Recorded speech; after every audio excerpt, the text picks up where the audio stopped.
साथियों, आरजेडी के जंगल राज की एक ही पहचान थी और जैसा ही मैं बोलूंगा आप हर एक को लगेगा कि आपका मोदी सच बता रहा है। उनकी एक ही पहचान थी, कट्टा, क्रूरता, कटुता, कुसंस्कार, कुशासन और करप्शन। ये था कि नहीं था भाई? यही उनकी पहचान थी कि नहीं थी? हर गली मोहल्ले में कट्टा चलता था कि नहीं चलता था? आए दिन कट्टे का खेल होता था कि नहीं होता था? जंगल राज की निशानियों ने मगध के गौरव पर नरसंहार का, समाज के में बंटवारे का दाग लगा दिया। हालत तो यह थी, किसी कर्मचारी का वेतन बढ़ता था तो वो परेशान हो जाता था। ये दिल्ली में बैठे एयर कंडीशन कमरे वालों को समझ नहीं आएगा। अगर बिहार में किसी का वेतन बढ़ता था तो वो परेशान हो जाता था। क्यों? क्योंकि ज्यादा वेतन का मतलब था आरजेडी को ज्यादा रंगदारी देना। उस दौर में स्कूल वीरान हो गए क्योंकि अध्यापकों के, उनके परिवारों के अपहरण होने लगे। माताएं बहनें जब तक रात शाम को ऑफिस का, स्कूल का समय पूरा होने के बाद वो दरवाजे के बाहर टिकटिकी नजर से देख रही थी, इंतजार करती थी कि मेरा बेटा बेटी सुखरूप शाम को घर लौट आए। जंगल राज के उस दौर में 10-20 नहीं, करीब करीब 37,000 अपहरण हुए थे। साथियों, नीतीश जी ने बहुत मुश्किल से बिहार को उस दौर से बाहर निकाला।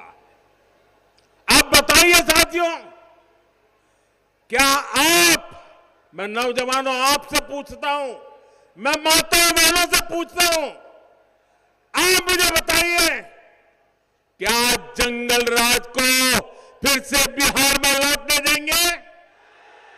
क्या जंगल राज को बिहार में आने देंगे? क्या आप कट्टा, दूनाली और रंगदारी के उस दौर को फिर से लौटने देंगे? साथियों, बिहार के लोगों ने दशकों तक जंगल राज के साथ ही नक्सली हिंसा का डबल अटैक सहा है। जब आपने 2005 में नीतीश जी की सरकार बनाई तो पक्का कर दिया था कि बिहार को जंगल राज से मुक्ति मिलेगी। और फिर जब आपने 2014 में मोदी को सेवा का मौका दिया तो ये पक्का कर दिया था कि बिहार को नक्सलवाद, माओवादी आतंक से भी मुक्ति मिलकर रहेगी। और हमने बिहार को माओवादी आतंक से मुक्त कराने के लिए दिन रात एक कर दिया। आजकल आप देख रहे हैं, सैकड़ों की संख्या में नक्सली लोग हिंसा का रास्ता छोड़ रहे हैं। देश का संविधान जीत रहा है, शांति प्रिय देश जीत रहा है और शहरों में बैठे हुए ये जो अर्बन नक्सल है ना, वो उनकी रातों की नींद खराब हो गई है, क्योंकि वे भी अब ये आतंकियों का, कभी माओवादी आतंक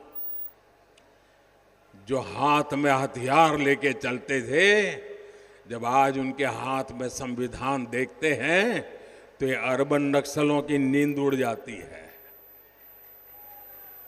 साथियों, मैं बिहार के युवाओं से, मेरी बहन बेटियों से कहूंगा, आपकी जिम्मेदारी बहुत बड़ी है।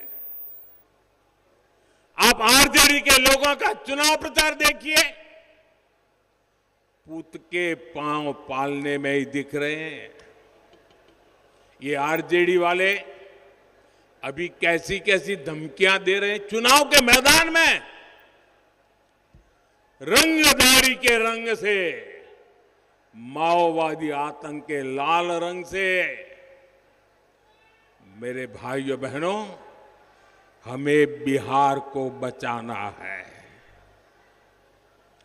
और ये हर नौजवान की जिम्मेदारी है, हर मां बहन की जिम्मेदारी है। साथियों, विकसित बिहार, विकसित भारत, ये हमारी प्राथमिकता है। एनडीए के सुशासन का फायदा आप हर तरफ अनुभव कर रहे हैं। 2005 से पहले बिहार में बिजली का भी हाल बेहाल था। बिजली के तार तो लगे थे, लेकिन लोग सोचते थे कि ये तो कपड़े सुखाने के लिए रस्सी लगी हुई है और बिहार में लोग ये बिजली के तार पर कपड़े सुखाते थे, वो हाल बना था। ये हमारी सरकार है जिसने बिहार के गांव-गांव में बिजली पहुंचाने का इंतजाम किया। मैं आप लोगों से एक आग्रह करूंगा, आप में से जितने लोगों के पास मोबाइल है, जरा मोबाइल फोन निकालिए और अपने मोबाइल फोन की जरा लाइट चालू कीजिए, लाइट ऑन कीजिए। सबके सब लोग अपने मोबाइल फोन की लाइट ऑन कीजिए। सब लोग, यहां सब लोग, आप मुझे बताइए भैया, जब आपकी हथेली में इतनी तेज रोशनी है तो लालटेन की जरूरत है क्या? लालटेन की जरूरत है क्या? ये रोशनी है कि नहीं है? आपकी हथेली में है कि नहीं है? आपका भाग्य आपकी हथेली में है कि नहीं है? साथियों, छठ पूजा के समय